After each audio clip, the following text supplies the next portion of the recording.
أعوذ بالله من الشيطان الرجيم بسم الله الرحمن الرحيم الرحمن علم القرآن. அஸ்ஸலாமு அலைக்கும் வரஹ்மத்துல்லாஹி வபரகாத்துஹு. அன்பிற்குரிய சகோதர சகோதரிகளே, அல்லாஹ்வுடைய மாபெரும் கிருபையினால் தமிழ்நாடு தௌஹீத் ஜமாத் மாநில தலைமையகம் சார்பாக வாரந்தோறும் வாட்ஸ்அப் மூலம் கேட்கப்படுகிற கேள்விகளுக்கான பதில்களை தொடர்ச்சியாக பார்த்து வருகிறோம். அந்த அடிப்படையில் இந்த வாரம் கேட்கப்பட்ட கேள்விகளுக்கான பதில்களை ஒவ்வொன்றாக பார்ப்போம். அதில் முதலாவதாக ராஜகிரி தஞ்சாவூர் பகுதியை சார்ந்த நிசார் அகமது என்கிற சகோதரர் ஒரு கேள்வி எழுப்பியிருக்கிறார். இத்தாவில் உள்ள பெண்கள் பெருநாள் தொழுகை திடலுக்கு செல்வதற்கு அனுமதி உள்ளதா என்கிற கேள்வி எழுப்பியிருக்கிறார். இந்த கேள்வியை பொறுத்தவரை முதல்ல இத்தா என்றால் என்ன என்பதை தெரிந்து கொண்டால், அதற்கான விதிமுறைகளை தெரிந்து கொண்டால் நாம பெருநாள் தொழுகைக்கு செல்வது கூடுமா கூடாதா என்பதை நாம புரிந்து கொள்ள முடியும். முதல்ல இத்தா அப்படின்னா என்ன என்று மார்க்கம் சொல்கிறது. என்ன பொருள் அப்படின்னா கணக்கிட்டு கொள்ளுதல் என்பதுதான் இத்தாவுடைய பொருள். இந்த இத்தா என்பதை மார்க்கம் எதற்காக நமக்கு சொல்லித் தருகிறது என்று பார்க்கிற போது, கணவனை இழந்த பெண்களோ அல்லது விவாகரத்தில் இருக்கிற பெண்களோ மார்க்கம் ஒரு குறிப்பிட்ட காலகட்டம் வரைக்கும் அவங்க மறுமணத்தை தூண்டுகிற வகையில் அலங்கரித்துக் கொள்வதோ, மறுமணம் தொடர்பான பேச்சில் ஈடுபடுவதோ அல்லது மறுமணம் செய்து கொள்வதையோ ஒரு குறிப்பிட்ட கால அளவு வரைக்கும் தவிர்த்திருக்க சொல்கிறது. பொதுவாக பெண்களே ஒரு மன முறிவுக்கு பிறகு, அது கணவன் இறப்பினாலோ அல்லது மன வாழ்க்கையிலிருந்து விவாகரத்து மூலமாக பிரிந்திருந்தாலோ அவர்கள் மனதளவில் தயாராவதற்கும் ஒரு காலகட்டம் தேவைப்படுகத்தான் செய்கிறது. இப்படி இருக்கிற நிலையில் ஒரு குறிப்பிட்ட கால அளவு அவங்க காத்திருப்பு காலம் அதை கணக்கிட்டு கொண்டு அந்த காத்திருப்பு காலத்திற்கு பிறகு மறுமணம் செய்து கொள்ளலாம் என்கிற அந்த காத்திருப்பு காலத்தை தான் இத்தா என்று மார்க்கம் சொல்கிறது. இந்த இத்தாவை பொறுத்தவரை ஒவ்வொரு கால அளவை ஒவ்வொரு வகையிலான பெண்களுக்கும் மார்க்கம் வரையறுத்து சொல்லி இருக்கிறத நம்ம பார்க்க முடிகிறது. அதுல முதலாவது கணவனை இழந்த பெண்களுடைய இத்தா காலத்தை சொல்கிற போது சூரா பக்கராவில் நாம 233வது வசனத்துல நீங்க பார்க்கலாம். வல்லதீன யுத்தவஃபௌன மின்கும் வயதரூன அஸ்வாஜன், உங்களில் எவரேனும் மனைவியரை விட்டு மரணித்தால் யதரப்பஸ்ன பி அன்ஃபுஸிஹின்ன அர்பஅத அஷ்ஹுரின் வஅஷ்ரன், 4 மாதங்கள் 10 நாட்கள் மறுமணம் செய்யாம அவங்களுக்கு காத்திருத்தல் இருக்கிறது என்று மார்க்கம் சொல்கிறது. அப்ப கணவனை இழந்த பெண்களுடைய இத்தா காலம் இறப்பு மூலமாக இழந்தவர்களுக்கு 4 மாதம் 10 நாட்களை மார்க்கம் வரையறுத்து சொல்கிறது. இதே விவாகரத்து செய்யப்பட்ட பெண்களாக இருந்தால், கணவன் மூலமாக கணவனால் விவாகரத்து செய்யப்பட்ட பெண்களாக இருந்தால் அல்லாஹ் சொல்லும் பொழுது வல் முத்தல்லகாத்து யதரப்பஸ்ன பி அன்ஃபுஸிஹின்ன ஸலாஸத குரூஇன், 3 மாதவிடாய் காலம் அவங்க அந்த காத்திருத்தல் இத்தா என்கிற அந்த கால வரையறையை மார்க்கம் சொல்லுகிறது. இதுல மாத விலக்கு அற்றவர்கள் என்று சொல்லக்கூடியவர்கள் இடத்திலேயே சந்தேகம் ஏற்பட்டாலும் அதே காலகட்டம் இருக்க வேண்டும் என்பதை மார்க்கம் சொல்லுது. ஹுலா மூலமாக பெண்கள் கணவனை பிரிகிற சூழல் ஏற்படுகிற போது அவர்களுக்கான இத்தா காலத்தை அல்லாஹ்வுடைய தூதர் சொல்வதை திருமதியில 1106வது செய்தியாக நாம பார்க்கலாம். இப்னு அப்பாஸ் ரலியல்லாஹு அன்ஹு அறிவிக்கிறாங்க. அதில் அல்லாஹ்வுடைய தூதர் சொல்லும் பொழுது ஃபஅமரஹன் நபியு ஸல்லல்லாஹு அலைஹி வஸல்லம் அன் தஅத்தத பி ஹைலத்தின், 1 மாத விடாய் காலம் அவங்களுக்கு அந்த இத்தாவுடைய காத்திருத்தல் காலம் இருக்கிறது என்று சொல்றாங்க. இப்ப ஒவ்வொருவருக்கும் ஒவ்வொரு மாதிரியான காலக்கெடுவை மார்க்கம் நிர்ணயம் செய்கிறது என்பதை நாம பார்க்கிறோம். அவங்க பிரிந்த விதத்தில் இருந்து இதுல எதற்காக இந்த இத்தா சொல்லப்படுகிறது என்பதை நாம சில வசனங்கள் மூலமாக தெரிந்து கொள்கிறோம். ஏன்னா இதில் கர்ப்பிணியாக இருக்கிற பெண்களுக்கான கால அளவை திருமறை குர்ஆன் குறிப்பிடுகிற போது ஊலாத்துல் அஹ்மாலி அஜலுஹுன்ன ஐயலன ஹமலஹுன்ன, கர்ப்பிணிகளுக்கான கால கெடுவை பொறுத்தவரை அவர்கள் பிரசவிப்பதுதான் அவர்களுடைய காலக்கெடு என்று சொல்கிறது. உதாரணத்திற்கு இப்ப ஒருவர் கணவர் மரணிக்கிற போது நிறை மாத கர்ப்பிணியாக இருந்தால் அவர்கள் குழந்தை பெற்றெடுத்த உடனேயே அவங்க திருமணத்தை செய்து கொள்ளலாம். அல்லது கணவன் மரணிக்கிற போது கர்ப்பமாயிருப்பது உறுதியாக இருந்தால், அப்ப அதுதான் ஒரு குறிப்பிட்ட ஒரு துவக்க மாதங்களாக இருந்தால் அவங்க பிரசவிப்பது வரைக்கும் அந்த காலகட்டம் வரைக்கும் அவங்க காத்திருக்க வேண்டும் என்பதை சொல்லுவதன் மூலமாக இப்ப இந்த இத்தா என்பது ஒரு விதத்தில் அவர் அந்த பெண் கருவுற்றிருக்கிறாரா என்பதை தெளிவுபடுத்திக் கொள்வதற்கான ஒரு ஏற்பாடாகவும் மனதளவில் அவர்கள் தயாராகி கொள்ள வேண்டும் என்பதற்கான ஏற்பாடாகவும் தான் இந்த இத்தாவை நாம பார்க்க முடிகிறது. ஆனா இந்த இத்தாவை பொறுத்தவரை இன்றைக்கு மார்க்கம் அந்த காத்திருப்பு காலம் என்பது திருமணம் சார்ந்த பேச்சுவார்த்தையில் ஈடுபடுவதோ, திருமணத்திற்கான ஏற்பாடான அந்த அலங்காரங்களை வெளிப்படுத்திக் கொள்வதோ, அல்லது திருமண ஒப்பந்தத்தை செய்வது, திருமணத்தை உறுதி செய்வது, திருமணம் செய்து கொள்வது என்பதைத்தான் மார்க்கம் தடை செய்திருக்கிறதே ஒழிய, இன்றைக்கு இஸ்லாத்தின் பெயரால பல கொடுமைகளும் மூட நம்பிக்கைகளும் இந்த இத்தாவின் பெயர்ல செயல்படுத்தப்பட்டுவதை நம்ம பார்க்க முடிகிறது. அதுல பெரும்பாலும் பிற மதத்தை பார்த்து அந்த மதத்தினர் கடைபிடிக்கக்கூடிய விஷயங்களை இவர்கள் இஸ்லாம் சொல்வதை போன்று கருதி அவர்கள் அதை பின்பற்றுகிற நிலையை நாம பார்க்கிறோம். முதல்ல அல்லாஹ்வுடைய தூதருடைய எச்சரிக்கை என்ன அப்படின்னா, மன் தஸப்பஹ பிகௌமின் ஃபஹுவ மின்ஹும், யார் பிரமத கலாச்சாரத்தை பின்பற்றுகிறார்களோ அவர்களை சார்ந்தவர்கள் என்கிற எச்சரிக்கை அல்லாஹ்வுடைய தூதர் சொல்லி காட்டியிருக்கிற காரணத்தினால அப்ப இது குறித்த ஒரு விழிப்புணர்வு நம்ம இடத்துல இருக்கணும். இதுதானா அந்த ஒரு காலகட்டம் என்பது அதில் எப்படி நடந்து கொள்ள வேண்டும், என்ன மாதிரியான வழிகாட்டுதலை இஸ்லாம் வழங்குகிறது என்பதை பார்த்து நாம அதை கடைபிடிக்க வேண்டுமே ஒழிய, சூரிய ஒளியே படாத இருட்டு அறையில் அடைத்து விடுவது, அல்லது அவர்களுக்கு வெள்ளை புடவைதான் உடுத்த வேண்டும் என்று நினைப்பது, கர்ப்பிணிகளை கூட பார்க்க கூடாது, எந்த ஆண்களையும் அவர்கள் பார்த்து விடக்கூடாது, எந்த ஆணுடைய பார்வையும் இவர் பற்றக்கூடாது என்பதனால் கருவுற்றிருக்கிற ஒரு பெண்ணை கூட அவர் பார்க்க கூடாது, ஏன்னா வயிற்றில் ஆண் இருந்தால் என்கிற அளவிற்கு இப்படி ஒரு கொடுமைகள் நடந்தேறுவதை நாம பார்க்க முடிகிறது. ஆனால் மார்க்கம் இப்படி நமக்கு சொல்லித்தரல என்பதை நாம தெரிந்து கொள்ளணும். என்ன மாதிரியான அடிப்படைகளை சொல்லுது, திருமணத்திற்கான ஏற்பாடுகளை செய்கிற மாதிரி நம்முடைய அலங்காரங்கள், நம்முடைய செயல்பாடுகள் இருக்கக்கூடாது என்பதை சொல்லுகிறது. இதான் நாம சஹீஹ் புகாரியில 313வது இலக்கத்தில் பதிவு செய்யப்படுகிற அந்த நபி மொழியில பார்க்க முடிகிறது. அது அல்லாஹ்வுடைய தூதர் சொல்கிறார்கள், குன்னா நுன்ஹா அன் நுஹித்த அலா மையத்தின் ஃபௌக ஸலாசின் இல்லா அலா ஜௌஜின் அர்பஅத அஷ்ஹுரின் வஅஷ்ரன். அவங்களுடைய வீட்டார்களை பொறுத்தவரை யாராக இருந்தாலும் ஒருவரை இழந்ததற்கு பிறகு 3 நாட்களுக்கு மேல அவங்க துக்கம் அனுஷ்டிக்க கூடாது. யாரை தவிர அப்படின்னா அலா ஜௌஜின், அவருடைய துணைவியரை தவிர. அவர்கள் 4 மாதங்கள் 10 நாட்கள் அவங்க அந்த துக்கத்தினால் ஒரு குறிப்பிட்ட ஒழுங்குகளை அவங்க கடைபிடிக்கணும். திருமணத்தை அவர்கள் செய்து கொள்ளாமல், மறுமணம் செய்து கொள்ளாமல் வாழ வேண்டும், அதற்கான ஏற்பாடுகளை செய்யக்கூடாது என்பதை நபி அவங்க சொல்லித்தர்றாங்க. இதுல கவனிக்க வேண்டிய விஷயம் என்னன்னா, என்னென்ன திருமணத்திற்கான ஏற்பாடுகள், என்ன மாதிரியான அலங்காரங்கள் கூடாது என்பதை நபி அவங்க இந்த நபிமொழியினுடைய தொடர்ச்சியில சொல்றாங்க. வலா நக்தஹில, அவர் சுருமா இட்டு கொள்ளக்கூடாது, கண்கள்ல மைகளை இட்டு கொள்ளக்கூடாது. வலா நத தையிப, நறுமண பொருட்களை அவங்க பயன்படுத்தி கொள்ளக்கூடாது. வலா நல்பச சௌபன் மஸ்பூகன் இல்லா சௌப அஸ்பின். அல்லாஹ்வுடைய தூதர் சொல்லும் பொழுது, ஒரு முழுவதுமாக ஒரு நூல்ல சாயமிடப்பட்ட மாதிரி, வேறு நிறங்கள் சாயமிடப்பட்ட மாதிரியான ஆடைகளை, அதற்கு பிறகு அது தொகுக்கப்படுகிற ஆடைகளை அணிந்து கொள்ளலாம். ஆனால் முழுக்க முழுக்க வண்ணமயமாக இருக்கிற ஆடைகளை அணியக்கூடாது என்பதையும் நபி அவங்க சொல்றாங்க.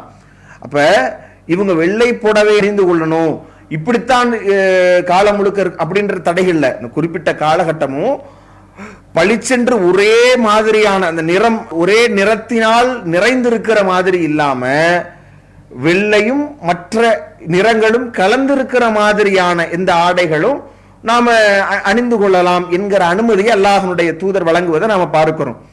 அதே மாதிரி நபிகள் நாயகம் ஸல்லல்லாஹு அலைஹி வஸல்லம் அவங்க ஒருவர் இறந்து விட்டால் அவங்க என்ன மாதிரி நடந்து கொள்ள வேண்டும் என்பதை சொல்லுகிற போது அவங்க என்ன செய்து கொள்ளக்கூடாது அப்படின்னா, தலைக்கு சாயம் பூசிக்கொள்வதோ, அவங்க மருதாணி இட்டுக் கொள்வதோ, அல்லது நகை அணிந்து கொள்வதோ இதெல்லாம் தவிர்த்து கொள்ள வேண்டும் என்கிற மாதிரி. அப்ப இந்த செய்திகள் நமக்கு உணர்த்துவது என்ன அப்படின்னா, அவங்க வெளி அலங்காரங்களை ஒரு மணப்பெண்ணாக திருமண வாழ்க்கைக்கு தயாராவதற்கான என்ன ஏற்பாடுகள் ஒரு கணவனுக்காக ஒரு பெண் செய்வாரோ அது போன்ற செயல்பாடுகள் அவங்க ஈடுபடக்கூடாது. துக்க நாட்கள்ல அவங்க மனதளவில் தயாராக வேண்டிய அந்த நாட்கள்ல அவர்கள் கணவனுக்காக காத்திருக்கிற அந்த மறுமணத்திற்காக காத்திருக்கிற அந்த காலகட்டத்தில் திருமணத்தை தூண்டுகிற விதத்தில் இது போன்ற அலங்காரங்களை அவங்க அணிந்து கொள்ளக்கூடாது என்கிற ஒரு அடிப்படையை மார்க்கம் சொல்லுதே ஒழிய, இவங்க சொல்ற மாதிரி இருட்டில் இருக்கணும் அப்படி இந்த மாதிரியான இந்த இன்னும் சொல்ல போனா குர்ஆனுடைய வசனம் மிக தெளிவாக இதை நமக்கு பிரகடனப்படுத்துகிறது.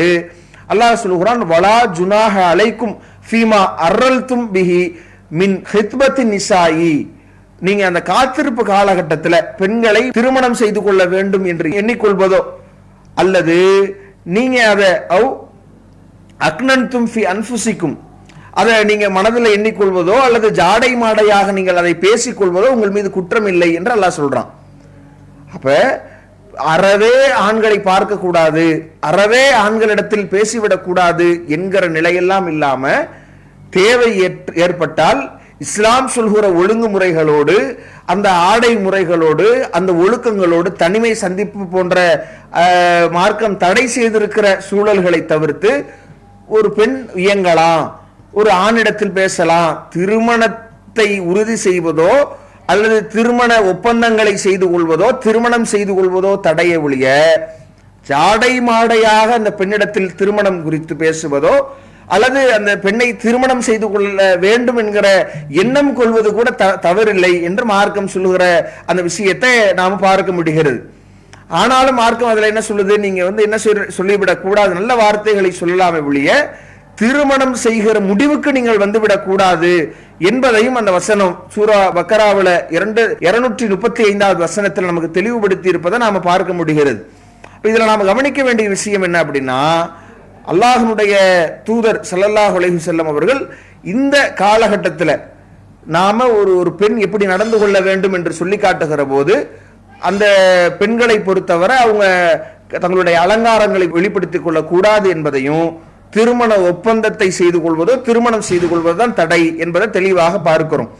இன்னும் தெளிவாக அல்லாஹ்வுடைய தூதரிடத்திலேயே நிறைய சம்பவங்களை நம்ம பார்க்கிறோம். நபி அவர்களிடத்துல கணவரை இழந்த பெண்கள் அல்லாஹ்வுடைய தூதரிடத்தில் உரையாடுவதை போன்ற, முறையிடுவதை போன்ற, சட்டம் கேட்பதை போன்ற எவ்வளவோ பல செய்திகளை நம்ம பார்க்கிறோம். இன்னும் சொல்ல போனா நபிகள் நாயகம் ஸல்லல்லாஹு அலைஹி வஸல்லம் அவங்க சில அனுமதிகளையும் அவங்க அளித்திருப்பதை நாம் பார்க்கிறோம். சஹீஹ் புகாரில் இடம்பெறுகிற 2972வது இலக்கத்தில் பதிவு செய்யப்பட்ட செய்தியை நீங்க பார்க்கலாம். ஜாபிர் பின் அப்துல்லா ரலியல்லாஹு அன்ஹு சொல்றாங்க, துல்லிகத் ஹாலத்தி, என்னுடைய தாயின் சகோதரி அவர்கள் மனவிலக்கு செய்யப்படுறாங்க. அப்படி செய்யப்படுகிற போது அவங்க இத்தாவில் இருக்கிற அந்த காலகட்டத்தில் அவர்கள் தங்களுடைய பேரிச்ச மரத்தில் சில கனிகளை பறிக்க விரும்புகிறார்கள். விரும்புகிற போது ஒரு மனிதர் என்ன செய்கிறார் அப்படின்னா, அவர் வெளியேறுவதை தடை செய்கிறார், கண்டிக்கிறார் என்கிற போது அப்ப அந்த பெண்மணி என்ன செய்யறாங்க, நபிய ஸல்லல்லாஹு அலைஹி வஸல்லம் ரசூலுல்லாஹி ஸல்லல்லாஹு அலைஹி வஸல்லம் அவர்களிடத்தில் வந்து அவங்க இது சம்பந்தமாக முறையிடுகிற போது அல்லாஹ்வுடைய தூதர் சொல்றாங்க, பலா அப்படி இல்லை, நகலகி, உங்களுடைய பேரிச்ச மரத்தினுடைய கனிகளை நீங்கள் பறித்து கொள்ளலாம். அல்லாஹ்வுடைய தூதரை தொடர்ந்து சொல்றாங்க,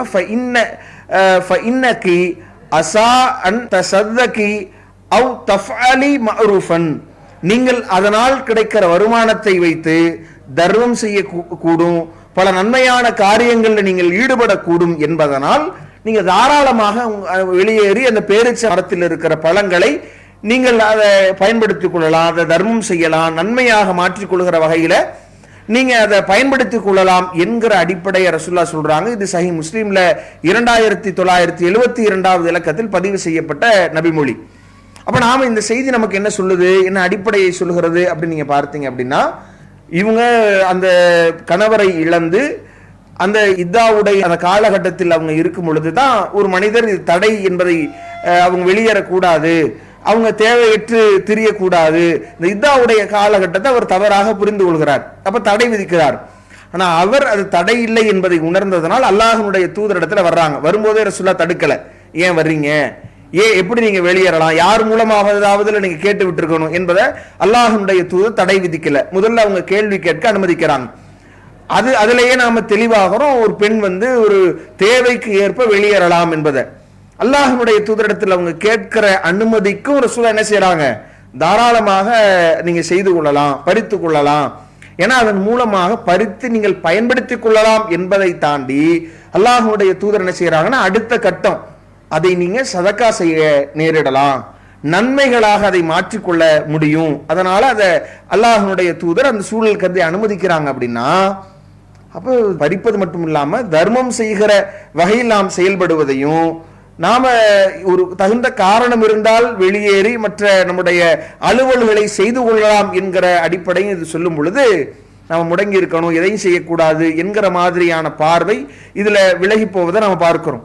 அதுவும் பெருநாள் தினம் என்பது எப்படியான தினம், முதல்ல அல்லாஹ்வுடைய தூதர் எப்படி சொல்றாங்க, நாம இது குறித்து பார்க்கிற போது சஹீஹ் புகாரில 971வது செய்தியை பார்க்கிறோம். உம்மு அத்தியா ரலியல்லாஹு அன்ஹா அறிவிக்கிறாங்க, குன்னா நுமரு அன் நஹ்ருஜ யௌமல் ஈதி, அல்லாஹ்வுடைய தூதர் எங்களை இந்த ஈதுனுடைய நாளில் வெளியேறுவதை கொண்டு கட்டளையிட்டாங்க. எந்த அளவிற்கு அப்படின்னா, ஹத்தா நுஹ்ரிஜல் பிக்ர மின் ஹித்ரிஹா, யாரெல்லாம் கன்னி பெண்களாக இருக்கிறார்களோ, மாதவிலக்கு உள்ள பெண்களாக இருக்கிறார்களோ, அவர்களும் கூட வெளியேற வேண்டும், கலந்து கொள்ள வேண்டும் என்கிற அளவிற்கு நபி அவர்கள் எங்களுக்கு கட்டளை பிறப்பித்தார்கள். அந்த மாதவிலக்குள்ள பெண்கள் அவர்கள் மக்களுக்கு பிறகு ஒரு தனித்து அவங்க அமர்ந்து கொண்டு அந்த நாளினுடைய பரக்கத்தை தேடி பிரார்த்தனைகளை சொல்வது, செய்வது, தக்பீரை சொல்வது என்று அவர்கள் இருக்க வேண்டும் என்பதை நபி அவர்கள் வழிகாட்டி இருக்கிறார்கள் என்பதை இந்த செய்தியில பார்க்கிறோம். இன்னும் அல்லாஹ்வுடைய தூதரிடத்துல அந்த பெண்கள் இப்படி கட்டளையிடப்படும் பொழுது அதுல ஒரு பெண்மணி கேட்கிறாங்க, காலத் இம்ராத்துன் யா ரசூலுல்லாஹி, அல்லாஹ்வுடைய தூதரை, இஹ்தானா லைஸலஹா ஜில்பாபுன், ஒரு பெண்ணிடத்திலே அணிந்து கொள்வதற்கு மேலாடை இல்லை என்றால் அவள் கலந்து கொள்ள முடியாது, எப்படி அவள் கலந்து கொள்வது என்று கேட்கிற போது அல்லாஹ்வுடைய தூதர் சொல்கிறார்கள், கால துல்பிஸ்ஹா சாஹிபத்துஹா மின் ஜில்பாபிஹா, அவள் வேறு யாரிடத்திலையும் இருக்கிற தன்னுடைய சாஹிபிடத்தில், தன்னுடைய தோழியிடத்தில் இருக்கிற மேலாடையை இரவலாக வாங்கி அவள் அழிந்து கொள்ளட்டும் என்று அல்லாஹ்வுடைய தூதர் சொல்கிறார்கள் என்றால், அப்ப அந்த நாளில் பெண்களும் சேர்ந்து கலக்க வேண்டும். மாதவிலக்கு இருக்கிற பெண்கள் பள்ளிவாசலுக்கு வருகை தரக்கூடாது என்று அல்லாஹ்வுடைய தூதர் தடுத்திருந்தும் கூட அவர்கள் கூட அந்த நாளினுடைய பரக்கத்தை தேடுவதற்கு வெளியேற வேண்டும். தொழுகையில் பங்கேற்க முடியவில்லை என்றாலும் கூட அவர்கள் பின்னால் அமர்ந்து கொண்டு அந்த நாளினுடைய பரக்கத்தை வேண்டுவதும், அன்றைக்கு துஆ செய்வதும், தக்பீரை சொல்லுவதும் அல்லாஹ்வுடைய தூதர் அதை செய்வதற்கு வழிகாட்டி இருக்கிறார்கள் என்கிற போது அப்ப அந்த நாளினுடைய அதில் பெண்கள் கலந்து கொள்வதனுடைய முக்கியத்துவத்தை நாம் உணர்வதை பார்க்க முடியுது. ரசூலுல்லாஹ் ஒரு நன்மை அடைவதற்கு, ஒரு சதக்கா செய்வதற்காக வேண்டியே நாம ஒரு பெண் வெளியேறலாம் என்று நமக்கு உத்தரவிட்டிருக்கிற போது தாராளமாக ஒரு பெண் இந்த உரிய காரணத்திற்காக, பெருநாள் தொழுகைக்காக இத்தாவில் இருக்கிற பெண் தாராளமாக வெளியேறலாம். மார்க்கம் சொல்லி இருக்கிற அளவில் முகம் கை தெரிகிற வகையில மார்க்கம் அவர்களுக்கு என்று சொல்லி தந்திருக்கிற அந்த அலங்காரங்களை தவிர்த்தவளாக, மார்க்கம் சொல்லியிருக்கிறபடி திருமண ஒப்பந்தத்தையோ திருமணம் சார்ந்த பேச்சுவார்த்தையோ திருமணத்தை செய்து கொள்கிற அந்த சூழலை அமைத்துக் கொள்ளாதவளாக தாராளமாக ஒரு பெண் அந்த பெருநாள் தினத்தில் கலந்து கொள்ளலாம் என்பதை இந்த செய்திகள் மூலமாக நாம் புரிந்து கொள்ள முடிகிறது. இதை இந்த கேள்விக்குரிய பதிலாக சொல்லிக் கொள்கிறோம். அடுத்ததாக மன்சூர் என்கிற சகோதரர் ஒரு கேள்வி எழுப்பியிருக்கிறார். ருக்கியா என்றால் என்ன? எங்கள் பகுதியில் அருகில் இருக்கக்கூடிய சலஃபுகள் ருக்கியா என்கிற இந்த முறையை செய்கிறார்கள், இது இஸ்லாத்தில் உள்ளதா என்பதை கேள்வியை எழுப்பியிருக்கிறார். முதல்ல ருக்கியா என்று சொன்னால் ஓதி பார்த்தல் என்பது அதனுடைய பொருள். எப்படி நோய் நொடிகளுக்காக மார்க்கம் நம்மை மருத்துவம் பார்ப்பதை வலியுறுத்தி இருக்கிறதோ, எந்த நோய்க்கும் அதனுடைய மருந்து இல்லாமல் இறைவன் படைக்கவில்லை, அதனால உரிய மருத்துவத்தை நாம் எடுக்கிற போது இறைவனுடைய ஆற்றலினால், இறைவனுடைய அனுமதியினால் இறைவன் அந்த நோய்க்கான நிவாரணத்தை அளிக்கிறான் என்கிற நம்பிக்கையோடு மருத்துவத்தை மார்க்கம் எடுக்க சொல்கிற மாதிரி இறைவனிடத்திலேயும் நாம இறைவனை சார்ந்து ஓதி பார்ப்பதையும் மார்க்கம் நமக்கு அனுமதித்து இருக்கிறது. ஓதி பார்த்தல் என்று சொன்னால் குறிப்பிட்ட சில குர்ஆனுடைய வசனங்களையோ அல்லது அல்லாஹ்வுடைய தூதர் காட்டி தந்த குறிப்பிட்ட அந்த துஆக்களையோ நாம ஓதி பார்ப்பதைத்தான் ருக்கியா என்று நாம சொல்றோம், ஓதி பார்த்தல் என்று நாம சொல்றோம். இப்படி ஓதி பார்க்கிற அந்த விஷயங்கள்ல நாம ஒரு விஷயத்தை கவனிக்க வேண்டும் என்று சொன்னால், இன்றைக்கு ஓதி பார்க்கிறோம் என்று இவர்கள் வைத்திருக்கிற அந்த வழிமுறைகளை பார்க்கிற போது அது பெரும்பாலாக நாம பார்த்த விஷயங்களை பார்த்தோம்னு சொன்னா, சில விஷயங்கள் இறைவனுக்கு இணை கற்பிக்கிற அளவிற்கு, சில முறைகள் நபி அவர்கள் காட்டித்தராத பிதஅத்தான வகையில் அமைந்திருப்பதை நாம பார்க்கிறோம். எந்த அளவிற்கெல்லாம் நடந்து கொண்டிருக்கிறது அப்படின்னா, ஒரு குறிப்பிட்ட நபர் ஓதினால், அவர் ஓதி ஊதும் பொழுது அதனால் தான் மகிமை ஏற்படுகிறது என்று ஒரு நபர் சார்ந்த நம்பிக்கையாக இது சுருங்கி போவதை பார்க்கிறோம். ஒரு இந்த ஹஜரத் ஓதணும், இந்த மோதினார் ஓதணும், அல்லது இந்த நபர் ஓதணும் என்கிற பார்வை அந்த பிரார்த்தனையால் அது சரியாகிறது என்பதை கடந்து, குர்ஆன் வசனங்களால் அது சரியாகிறது, இறை ஆற்றலினால் அது அந்த நிவாரணம் நடக்கிறது என்பதை மறந்து ஒரு நபரால் நடப்பதாக நினைக்கிற ஒரு இணை வைக்கிற காரியமாக இது மாறி போவதை பார்க்கிறோம். அப்ப இந்த கவனம் நமக்கு இருக்கணும். அதே மாதிரி இன்னார் பொருட்டால் அது குணமாக வேண்டும் என்கிற மாதிரி சில இடங்களில் ஓதுவதை நாம பார்க்கிறோம். அதுவும் தவிர்க்கப்பட வேண்டிய விஷயம். மார்க்கம் அனுமதிக்காத வகையில் சில இடங்கள்ல ஓதி பார்ப்பதை நாம பார்க்க முடியுது.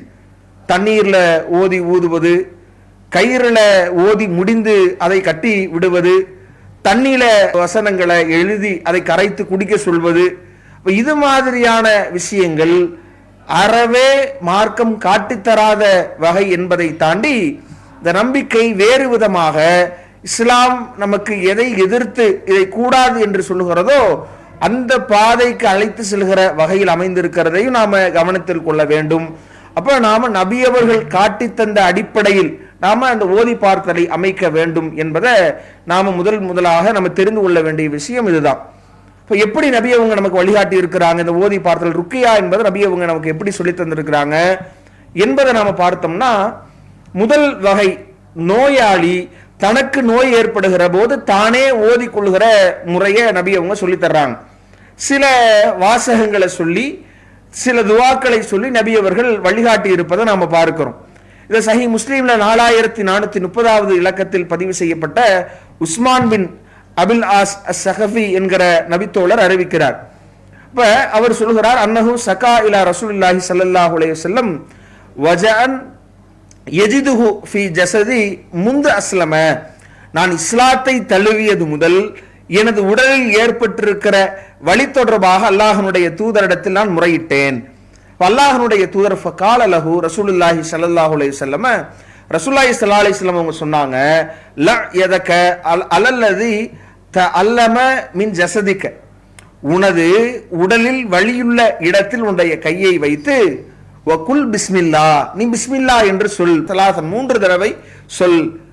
அதே மாதிரி வகுல் சப மர்ராத்தின், அதே மாதிரி 7 தடவைகள் அஊது பில்லாஹி வ குத்ரத்திஹி மின் ஷர்ரிமா அஜிது வ உஹாதிரு என்று நீ 7 தடவைகள் கையை வைத்து அந்த இடத்தில் வலி இருக்கிற இடத்தில் 3 தடவை பிஸ்மில்லா என்றும் 7 தடவை இந்த பிரார்த்தனையும் நீ சொல் என்று அல்லாஹ்வுடைய தூதர் சொல்லி தந்ததை அந்த நபித்தோழர் சொல்வதை நாம பார்க்கிறோம்.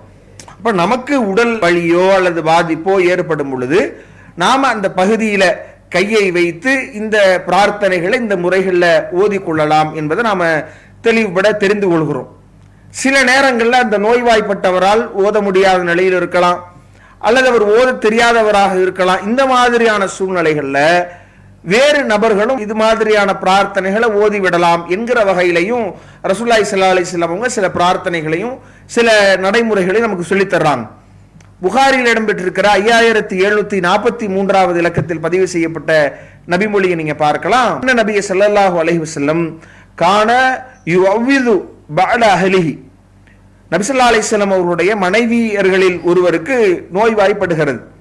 அந்த நேரத்தில் எம்சஹு பியதிஹில் யும்னா, தன்னுடைய வலது கரத்தை வலி உண்டான இடத்தில் அல்லாஹ்வுடைய தூதர் தடவி கொடுத்து சில பிரார்த்தனைகளை சொல்றாங்க. வயக்கூலு, அல்லாஹ்வுடைய தூதர் சொல்றாங்க, அல்லாஹும்ம, இறைவா, ரப்பன் நாசி, நீதான் மக்களின் இரட்சகன், அதிஹிபில் பாஸ, துன்பத்தை நீ போக்க வேண்டும், இஸ்விஹி, இவருக்கு நிவாரணத்தை வழங்க வேண்டும், வான்த ஷாஃபி, நீதான் நிவாரணம் அளிக்கக்கூடியவன், லா சிஃபா இல்லா சிஃபாவுக்க, உன்னுடைய நிவாரணத்தை தவிர வேறு எந்த நிவாரணமும் இல்லை, லா யுகாதிரு சகமா, நீ நோயை அறவே இல்லாத மாதிரி குணப்படுத்துவாயாக என்று அல்லாஹ்வுடைய தூதர் தன்னுடைய மனைவிமார்களில் ஒருவர் நோய்வாய்ப்பட்டிருக்கிற போது தன்னுடைய கரத்தினால் தடவி கொடுத்து அல்லாஹ்வுடைய தூதர் இந்த பிரார்த்தனையை சொல்லி இருக்கிறார்கள் என்பதை நம்ம பார்க்கிறோம். அப்ப இந்த முறையில் நாம மஹரமான ஒரு பெண்ணாக இருந்தால், மார்க்கம் தடை செய்யாத வகையில உள்ள நம்முடைய சகோதரியோ, நம்முடைய தாயாரோ, அல்லது நம்முடைய மனைவியோ, இப்படி, அல்லது ஆண்களுக்கோ பெண்களுக்கோ செய்து கொள்வதில் பிரச்சனை இல்லை. இந்த வகையில வேறொருவர் நோய்வாய்ப்பட்டு அவர்கள் சொல்ல முடியாத நிலையில் இருந்தாலோ, அல்லது அவர் சொல்ல தெரியாதவராக இருக்கிற போது இப்படி நாம் ஓதி பார்ப்பது பிரச்சனை இல்லை என்பதை இந்த நபிமொழி நமக்கு சொல்லித் தருகிறது. இதுல அல்லாஹ்வுடைய தூதருடைய வளமை எப்படி இருந்திருக்கு அப்படின்றத நாம பார்க்கும் பொழுது வேறு சில குர்ஆன் வசனங்களையும் ஓதி பார்த்திருக்கிறாங்க அல்லாஹ்வுடைய தூதர். இதை நாம சஹீஹ் புகாரில் இடம்பெறுகிற 5748வது இலக்கத்தில் பதிவு செய்யப்பட்ட செய்தியில பார்க்கிறோம். கான ரசூலுல்லாஹி ஸல்லல்லாஹு அலைஹி வஸல்லம், ரசூலுல்லாஹி ஸல்லல்லாஹு அலைஹி வஸல்லம் அவர்கள் இதா அவா இலா ஃபிராசிஹி, அல்லாஹ்வுடைய தூதர் தன்னுடைய படுக்கைக்கு செல்கிற போது நபிகள் நாயகம் ஸல்லல்லாஹு அலைஹி வஸல்லம் அவங்க என்ன செய்வாங்க அப்படின்னா, நஃபஸபி கஃபிஹி, தன்னுடைய கையிலே அல்லாஹ்வுடைய தூதர் ஊதி விட்டு குல் ஹுவல்லாஹு அஹத் வபில் முஅவ்விதத்தைனி ஜமீஆ, குல் ஹுவல்லாஹு அஹத் என்கிற அந்த சூராவையும் சூரத்துல் ஃபலக், சூரத்துன் நாஸ் என்கிற அந்த அத்தியாயங்களையும் அல்லாஹ்வுடைய தூதர் ஓதி தன்னுடைய கரங்கள்ல, உள்ளங்கைகள்ல ஊதி தன்னுடைய கரங்கள் எங்கெல்லாம் செல்லுமோ தன்னுடைய முகத்தில் தடவி கொண்டு தன்னுடைய இரு கரங்கள் உடலில் எந்த பகுதிகளுக்கெல்லாம் செல்லுமோ அந்த பகுதிகளெல்லாம் நபி அவர்கள் தடவி கொள்வார்கள் என்கிற செய்தி நாம் பார்க்கிறோம்.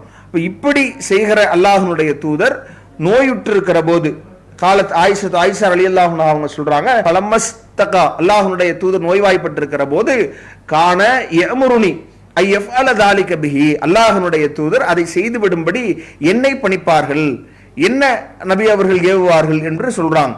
ரசூலுல்லாஹ்வால ஏழும் பொழுது நபி அவர்களே தன்னுடைய உடல்ல ஊதி இந்த 3 அத்தியாயங்களை ஓதி தன்னுடைய உடலில் தடவி கொள்ளக்கூடியவர்களாக இருந்திருக்கிறாங்க. எப்ப அல்லாஹ்வுடைய தூதரால் இயலாமல் போனதோ அப்ப அல்லாஹ்வுடைய தூதர் ஆயிஷா ரலியல்லாஹு அன்ஹா அவர்கள் மூலமாக ஓதி ஊத சொல்லி இருக்கிறார்கள், ஊதி தடவ சொல்லி இருக்கிறார்கள் என்கிற நிலைகளை நாம பார்க்கிறோம். அப்ப இப்படி நாம செய்து கொள்கிற வகையில இப்ப இந்த ரெண்டு செய்திகளும் நமக்கு சொல்லக்கூடிய தகவல் என்னன்னா, இந்த குர்ஆன் வசனங்களையோ அல்லது இந்த குறிப்பிட்ட அந்த அல்லாஹ்வுடைய தூதர் காட்டி தந்திருக்கிற இது போன்ற பிரார்த்தனைகளையோ இந்த முறையில் நபி அவங்க எப்படி நடைமுறைப்படுத்தி இருக்கிறாங்களோ அந்த விதத்தில் தானோ அல்லது நோய்வாய்ப்பட்டவரோ அல்லது நோய்வாய்ப்பட்டவர் சொல்ல முடியாத சூழல்ல பிறரோ இன்ன முறையில் ஓதி கொள்ளலாம், ஓதி பார்த்து கொள்ளலாம் என்கிற செய்தியை நாம என்கிற விஷயத்தை இதன் மூலமாக அறிந்து கொள்கிறோம். இதுல தெரிந்து கொள்ள வேண்டிய மற்ற சில விஷயங்கள் என்னன்னா, இப்போ ஓத தெரியாதவர்கள் சில நேரங்களில் மாற்று மதத்தை சார்ந்தவர்களாக இருக்கலாம். ஓதுகிற போது இன்றைக்கு அது தொழிலாக ஒரு வருமானம் பார்க்கக்கூடிய ஒரு சூழல் உருவாகி போயிருக்கிறதையும் பார்க்கிறோம். அதே நேரத்தில் எதையெல்லாம் ஓதி பார்க்க வேண்டும் என்கிற அந்த அணுகுமுறை சம்பந்தமாக இன்னும் ஒரு நபிமொழியை நம்ம பார்க்கிறோம்.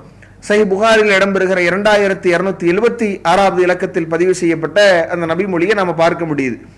அந்த செய்தியில நாம பார்க்கும் பொழுது அல்லாஹ்வுடைய தூதருடைய தோழர்கள் என்ன செய்யறாங்கன்னா, அரபு பிரதேசத்துல ஒரு கூட்டத்தார் இடத்துல தங்குறாங்க. அங்கு அவங்க விருந்தளித்து உபசரிக்க மறுக்கும் பொழுது அந்த கூட்டத்தின் தலைவர் ஒருவருக்கு தேள் கொட்டப்படுகிறது. இப்ப அந்த நேரத்தில் அவர்கள் உங்கள்கிட்ட ஏதாவது மருந்தோ அல்லது உங்கள ஓதி பார்க்கக்கூடியவரோ இருக்கிறீங்களா என்று கேட்கும் பொழுது, நீங்க இந்த மாதிரியான ஒரு கூலியை தருவதாக நிர்ணயித்தால், ஏன்னா இவங்களுக்கு இப்ப உணவு தேவை ஏற்படுகிறது, விருந்தாளிகளாக இவங்க போறாங்க, இப்ப இவங்களுக்கு உணவு தேவை ஏற்படுது, அவங்க தர மறுக்கிறாங்கன்னும் பொழுது எங்களுக்கு கூலியாவது நீங்க தந்தா நாங்க அதை செய்கிறோம் என்கிற மாதிரி சொல்லும் பொழுது அது தரப்படுவதாக அவங்க சொல்றாங்க. இவங்களும் ஓதி பார்க்கிறாங்க, அல்ஹம்து சூராவை ஓதி பார்க்கிறார்கள். அல்ஹம்துலில்லாஹி ரப்பில் ஆலமீன் என்கிற அந்த அல்ஹம்து சூராவை ஓதி அவர் பார்க்கிற போது அவருக்கு நோய் குணமடைந்து விடுகிறது என்கிற போது அவர்கள் என்ன செய்யறாங்கன்னா அவங்க குறிப்பிட்டபடி அந்த ஆடுகளை கொடுக்குறாங்க. ஆனா இதை பங்கிடும் பொழுது நபித்தோழர்களுக்கு மத்தியில் ஒரு நெருடல் ஏற்படுது. ரசூலுல்லாஹ்விடத்துல நாம் இதை கேட்கணுமே, இப்படி பெற்றுக்கொள்ளலாமா என்று தெரியவில்லையே என்று ஒரு சந்தேகம் ஏற்படும் பொழுது அப்ப அவங்க என்ன செய்யறாங்க அப்படின்னா அல்லாஹ்வுடைய தூதரிடத்தில் வந்து இந்த விஷயங்களை சொல்லி கேட்கிற போது அப்ப அல்லாஹ்வுடைய தூதர் சொல்றாங்க, நாங்க அல்ஹம்து சூரா ஓதி இந்த மாதிரியான சம்பவம் நடைபெற்றது என்று சொன்னதோடு அல்லாஹ்வுடைய தூதர் கேட்கிறாங்க, ஒமா யுத்ரிக அன்னஹா ருக்கியத்துன். இதுலதான் அந்த ருக்கியா என்கிற வார்த்தை வச்சு கேட்கிறாங்கல்ல சகோதரர். இப்ப அல்லாஹ்வுடைய தூதரும் அதே கேட்கிறாங்க, ருக்கியா இந்த சூரா இந்த அல்ஹம்து சூரா என்பது அது ருக்கியா, அது ஓதி பார்க்கக்கூடியது என்பது உங்களுக்கு எப்படி தெரியும் அப்படின்றது கேட்கிறாங்க. சொல்லிட்டு அல்லாஹ்வுடைய தூதர் என்ன செய்யறாங்கன்னா, தாராளமாக நீங்க அதை பங்கு பெற்றுக் கொள்ளலாம், எனக்கும் கூட நீங்க ஒரு பங்கை தாங்க என்று சொல்லி அல்லாஹ்வுடைய தூதர் சிரித்தவாறு சொல்வதை நாம சஹீஹ் புகாரி இடம்பெறுகிற இந்த செய்தியில நாம பார்க்கிறோம். அப்ப இந்த செய்தி நமக்கு எதை உணர்த்துது அப்படின்னு நம்ம பார்த்தோம்னா, இதுல நிறைய விஷயங்கள் இருக்கிறது. அப்ப இதுல சொல்லப்படக்கூடிய விஷயத்தை பொறுத்தவரை இந்த நிவாரணம் என்பது ஒரு நபரால் ஏற்படுவது இல்லை, இறைவனுடைய வசனத்தாலோ அல்லாஹ்வுடைய தூதர் வஹி அடிப்படையில் காட்டி தந்த பிரார்த்தனையினாலோ இறைவன் மூலமாகத்தான் அந்த நிவாரணம் ஏற்படுகிறதே ஒழிய ஒரு தனி நபருக்கு எந்த ஒரு மகத்துவமோ அவரால் அது குணப்படுத்தப்படுவது இல்லை என்பதை நாம் இதன் மூலமா உணர்றோம். எப்படி நாம் உணர்றோம்? அதுல குணப்படுத்தினால் மட்டும்தான் கூலியை பெற்றுக் கொள்ள வேண்டும் என்கிற அணுகுமுறையும் அதுல சொல்லப்படுது. நபி அவர்கள் மட்டும் ஓதி பார்க்காம ஒரு தனிநபரும் ஓதி பார்க்கலாம் என்கிற அனுமதியை நபி அவங்க சொல்வதோடு நபித்தோழர்கள் மாற்று மதத்தை சார்ந்த ஒரு கூட்டத்தினர்களுக்கு ஓதி பார்ப்பதை அல்லாஹ்வுடைய தூதர் அனுமதிப்பதில் இருந்தும், அப்ப மாற்று மதத்தினருக்கு நம்ம ஓதி பார்ப்பது பிரச்சனை இல்லை, அவங்களுக்கு ஓத தெரியாதவர்களாக இருந்தாலோ நோய்வாய்ப்பட்டு ஓத முடியாத நிலையில் இருந்தாலோ ஓதி பார்க்கலாம், இல்ல தானே ஓதி பார்க்கலாம் என்கிற இந்த விதத்தை வைத்து நாம என்ன தெரிகிறோம்? ஒரு தனி நபருக்கு இதுல எந்த வலுவும் இல்லை, அவர் ஓதினால்தான் போகும் என்கிற நம்பிக்கை அது நம்ம இணை கற்பிற்கு கொண்டு சென்றுவிடும் என்கிற அந்த விஷயத்தை நாம கவனத்தில் கொள்ள வேண்டும். அதே மாதிரி இதுல பெறுகிற கூலி சம்பந்தமாகவும் பார்க்கிறோம். இன்றைக்கு அது ஒரு பெரிய சம்பாத்தியமாக பல பள்ளிவாசல்களில் பல மக்கள் வர்றாங்க. அந்த மாற்று மதத்தை சார்ந்தவர்கள்லாம் வருகிற போது அப்ப அந்த மக்களுக்கு நாம ஓதி விடுவதை ஒரு நன்மையாக நம்முடைய பிரச்சாரத்திற்கான அடிப்படையாக உங்களுக்கு செய்வது என்பது வேற. அப்படி அல்லாஹ்வுடைய தூதர் நோய்வாய்ப்பட்டவர்களை போய் சந்திக்கிறாங்க, அல்லாஹ்வுடைய தூதர் அவங்கள்ட்ட தாவா செய்ததாக நிகழ்வுகளை நாம பார்க்கிறோம். யூத சிறுவனிடத்துல அல்லாஹ்வுடைய தூதர் நோய் நலம் விசாரிக்க சென்று தாவா செய்யறாங்க. அது மாதிரி வர மக்களிடத்துல நாம இஸ்லாம் குறித்த தகவல்களை சொல்லுவதோ அல்லது அவர்களிடத்துல நாம இந்த ஓதி பார்ப்பதோ உங்களுக்கு நலன் நாடுவதோ பிரச்சனை இல்லை. ஆனா இந்த செய்தி நமக்கு கூலி வாங்கி கொள்ளலாம் என்று இருந்தாலும் கூட அதுல ஒரு அடிப்படையோடு அந்த செய்தியிலே நம்ம பார்க்கும் பொழுது அதுல குணம் அடைந்ததோடு தான் வாங்குவதற்கான அனுமதி வழங்கப்படுது. ஆனா இன்றைக்கு குணம் அடையுதா இல்லையா என்பதையெல்லாம் நம்ம பார்க்கிறதுல ஓதுகிற வாசகம் நபி அவங்க காட்டித்தர என்ன ஓதுறாருன்னு தெரியாது, புஷ் புஷ் என்று அப்படியே என்னமோ சொல்லி கொண்டிருக்கிறார். அதுல என்ன ஓதப்படுகிறது என்பதிலேயே நாம தெளிவில்லாம இருக்குது. ஓதுகிற நபரும் இது மாதிரி இது ஓதப்படுகிற அடிப்படைகளை எல்லாம் தெரியாத ஒரு நபராக இருப்பதை பார்க்கிறோம்.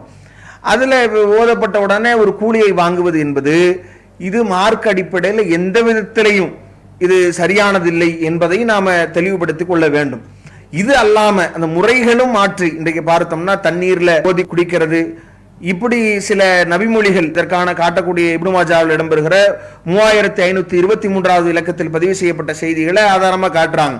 ஆனா இந்த அறிவிப்பாளர் தொடர் பலவீனமான அறிவிப்பாளர் தொடராக இருக்குது. இதுல இடம்பெறுகிற யஸீத் பின் அபி ஜியாத் என்கிற நபர் சம்பந்தமாக நிறைய அறிஞர்கள் பலவீனமானவர் என்பதை விமர்சனம் செய்திருக்கிற ஒரு நிலையை நாம பார்க்க முடிகிறது. அப்ப அதுலயும் கூட அந்த செய்தியிலும் கூட நபி அவர்கள் இப்படி ஓதி ஊதி அந்த தண்ணீரை குடிக்க கொடுத்ததாக இல்லை முதல் விஷயம். அப்ப இப்படியான விஷயங்களை நாம செய்வது என்பது அல்லாஹ்வுடைய தூதருடைய தடையை செய்ததாகத்தான் ஆகும். ஏன்னா நபிகள் நாயகம் ஸல்லல்லாஹு அலைஹி வஸல்லம் என்ன மாதிரியான கட்டளைகளை இடுறாங்க? இதா ஷரிப அஹதுக்கும், உங்களில் ஒருவர் குடித்தால் ஃபலா யதனஃபஸ் ஃபில் இனாயி, அந்த பாத்திரத்தில் நீங்கள் மூச்சு கூட விடக்கூடாது, குடிக்கும் பொழுது இடுகிற அந்த மூச்சு கூட பாத்திரத்தில் போகக்கூடாது என்று அல்லாஹ்வுடைய தூதர் தடை செய்கிறார்கள்.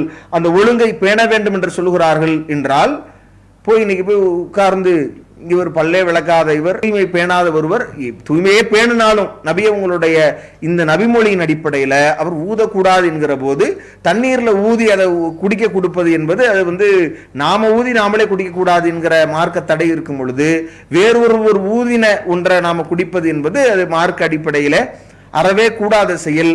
அது நமக்கு ஒருபோதும் அதை நாம் அங்கீகரிக்க முடியாது என்பதை தெரிந்து கொள்ளணும்.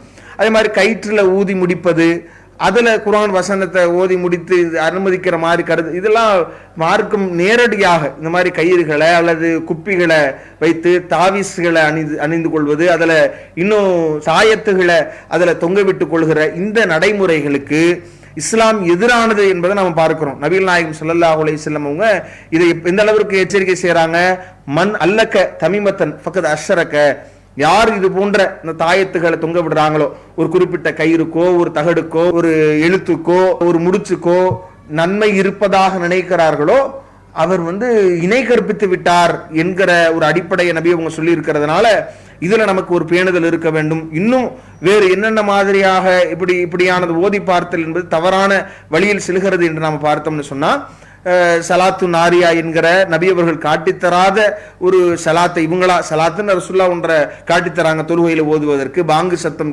கேட்டால் நபி அவர்கள் மீது சொல்லக்கூடிய செலவாத் என்று சொல்லுகிற போது இவர்களாக இன்றைக்கு சலாத்து நாரியா என்கிற பெயரில் 4444 தடவை ஓதுகிற போது கஷ்டம் நோய் பிரச்சனை எல்லாம் தீரும் என்று மக்கள் மத்தியில் சொல்வது, அப்ப இதை ஓதி பார்ப்பது என்கிற அடிப்படையும் மார்க்கத்தில் கிடையாது. இன்னும் சொல்ல போனா இது மாதிரி ஒரு மஞ்சில் என்கிற பெயரில் ஒரு புத்தகம் வச்சிட்டு அதுல குறிப்பிட்ட அத்தியாயங்கள் இடம்பெற செய்து அந்த அத்தியாயங்களை ஓதுகிற போது இன்ன மகிமையை இன்ன நோயிலிருந்து நாம நீங்கிக் கொள்ளலாம், இன்ன கஷ்டங்களிலிருந்து நீங்கிக் கொள்ளலாம் என்று சொல்லுகிற இது போன்ற எந்த ஓதி பார்த்தலுக்கும் மார்க்கம் அறவே அனுமதி அளிக்கல. நபிகள் நாயகம் ஸல்லல்லாஹு அலைஹி வஸல்லம் அதை காட்டித்தரல.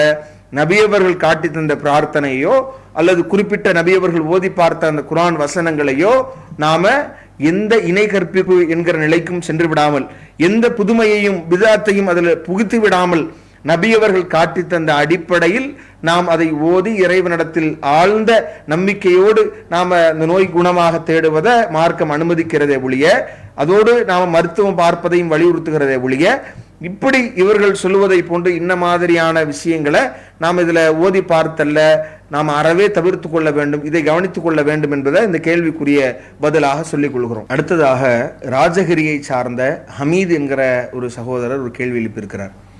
அது என்ன கேள்வி அப்படின்னா, ஒரு 2 செய்திகளை குறிப்பிட்டு விட்டு இந்த ஹதீஸ்களின்படி பெண்கள் முதல் வரிசையின் சிறப்பை அடைய முடியாதா என்கிற கேள்வியை கேட்டிருக்கிறாங்க. என்ன செய்திகளை அவங்க அனுப்பியிருக்கிறாங்கன்னா, அதில் முதலாவது புகாரில் இடம்பெறுகிற 615வது நபிமொழியை அனுப்பியிருக்கிறாங்க.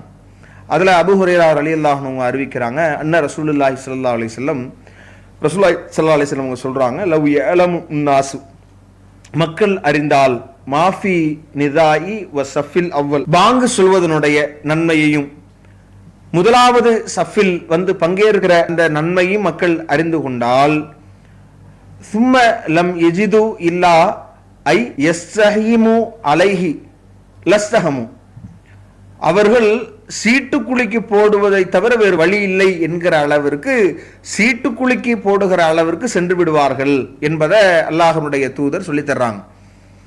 இந்த செய்தியை எடுத்து காண்பித்து விட்டு அதே மாதிரி சஹீஹ் புகாரில் இடம்பெறுகிற மற்றும் ஒரு செய்தியையும் எடுத்து காமிக்கிறார். புகாரில இடம்பெற்றிருக்கிற 380வது செய்தி. அப்ப இந்த முதல் செய்தியில முதல் சஃப்னுடைய நன்மை சொல்லப்படுது. இப்போ ரசூலுல்லாஹ் பெண்களை வரிசையில் நிறுத்தும் பொழுது இந்த சகோதரர் குறிப்பிட்டிருக்கிற அனஸ் பின் மாலிக் அவங்க அறிவிக்கிற புகாரி இடம்பெறுகிற 380வது இலக்கத்தில் பதிவு செய்யப்பட்ட செய்தியில அல்லாஹ்வுடைய தூதர் என்ன செய்யறாங்கன்னா, அனஸ் அவர்களுடைய தாய் வழி பாட்டியாக இருக்கிற முலைகா என்கிற அந்த நபித்தோழியர் அவங்களுடைய இல்லத்திற்கு போறாங்க. அப்ப அவங்களுடைய இல்லத்துல அனஸ் அவங்களோட விருந்து அழைக்கப்படும் பொழுது அல்லாஹ்வுடைய தூதர் போய் விருந்து உண்ட பிறகு அல்லாஹ்வுடைய தூதர் உபரியான தொழுகையை தொலை வைக்க கோரப்படும் பொழுது நபிகள் நாயகம் ஸல்லல்லாஹு அலைஹி வஸல்லம் அவங்க தொலை வைக்கிறாங்க. அப்போ ஒரு பாயை எடுத்து அதுல கருப்படுத்தி போயிருக்கும் பொழுது அதுல தண்ணீரை தெளித்து அல்லாஹ்வுடைய தூதர் அதுல நிற்கிறாங்க. அதை தொடர்ந்து ஒரு அனாதை சிறுவரும் அனஸ் ரலியல்லாஹு அன்ஹு நிற்கிறாங்க. அவர்களை தொடர்ந்து உங்களுடைய மூதாட்டி பாட்டியை தனியாக பின்னாடி நின்று கொள்றாங்க. அல்லாஹ்வுடைய தூதர் தொலை வைக்கிறாங்க என்கிற நபி மொழியை குறிப்பிடுறார். இப்ப இந்த செய்தியின் அடிப்படையில் பெண்கள் பின்னாடி நிற்கிற மாதிரியான சூழல்கள் இருக்குதே, முதல் சஃபுனுடைய நன்மைகளை பெண்கள் அடைந்து கொள்ள முடியாதா என்கிற ஒரு விஷயத்தை கேட்கிறாங்க. இதுல நாம கவனிக்க வேண்டிய விஷயம் என்ன அப்படின்னா, அந்த சஹீஹ் புகாரில் இடம்பெறுகிற முதல்ல குறிப்பிட்ட அந்த செய்தி இருக்குதுல்ல, 615வது இலக்கத்தில் பதிவு செய்யப்பட்ட அந்த செய்தியை பொறுத்தவரை அதுல 2 விஷயங்கள் சொல்லப்படுது.